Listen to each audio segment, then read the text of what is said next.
Lumuluhod si Lailani na humihingi ng kapatawaran kay Charlene at handa siyang ipakulong ni Charlene sa kasalanan na nakipagsabuatan kay Divina. Pero napakabuti ni Charlene at pinatayo ito si Lailani na inarin siya at naintindihan ang ginawa ni Lailani dahil pinagbantaan siya umano ni Divina na patayin, pati ang anak nito na si Xavier.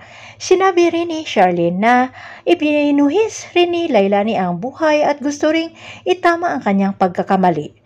Humingi ng tulong si Charlene na makalabas na at nasa panganib umano ang buhay ng anak niyang si Princess sa kamay ni Divina.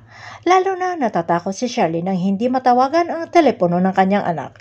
Agad tinawagan ni Charlene si Mimi at siguraduhin na ligtas si Princess, ang tunay na anak niya. Samantala dumating sila Raymond at Sonia kasama si Libby sa resort na naroroon sila Divina at Princess. At sa pagharap nila ay pinagbati nila si Libby at Princess, pero di nila alam na nakipagplastikan lamang si Libby dito sa kay Princess at may maitim rin na balak si Divina sa kay Princess na sinabi niya ito sa kay Jenny na takot na mabulgar ang kanilang mga krimen na ginawa na sinabi ni Divina dito sa kay Jenny na palabasin na aksidente ang pagkamatay ni Princess at sila ni Charlene, Lailani at Julio ay ipadukot kay Arnold at si Xavier ay maging tulay para lumantad itong si Lailani. Sa pagsulo nila Divina at Libby ay sinabihan ang anak na sakyan lamang ni Libby lahat ng kanyang plano, pero ayon kay Libby, kung ano man ang plano ng kanyang Mami D ay sana walang masasaktan sila na tao.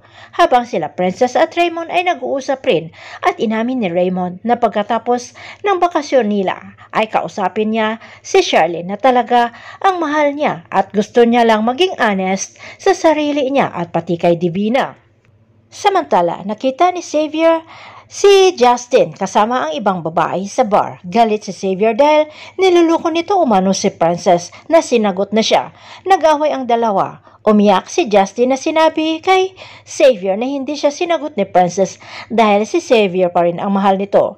Papauwi na si Xavier ay gulat na may lalaki na tinutukan siya ng baril para tawagan ang lolo niya kung nasaan sila naroroon. Sa pagtawag ni Xavier sa kanyang lolo ay kinumpirma kung talaga magkasama sila ng kanyang mama Lailani. Naiwagaan si lolo niya, Julio, kung bakit alam ito ni Xavier. Inagaw naman ng lalaki ang telepono para lumantad si Lailani kapalit ng buhay ng kanyang anak na si Xavier. Samantala dumating si Mimi sa bahay ni Divina at hinahanap si Princess. Sa simula ay ayaw magsalita ni Jenny pero dumating si Charlene at ayaw rin umamin ni Jenny kung nasaan si Princess. Pero naging violente si Charlene na gustong pumatay talaga ng tao at wawasakin ito umano ang mukha ni Jenny hanggang sa mamatay kapag hindi ito umamin. Kaya napilitang sabihin ni Jenny kung nasaan ang kinaroroonan ng kanyang pinsan na si Divina.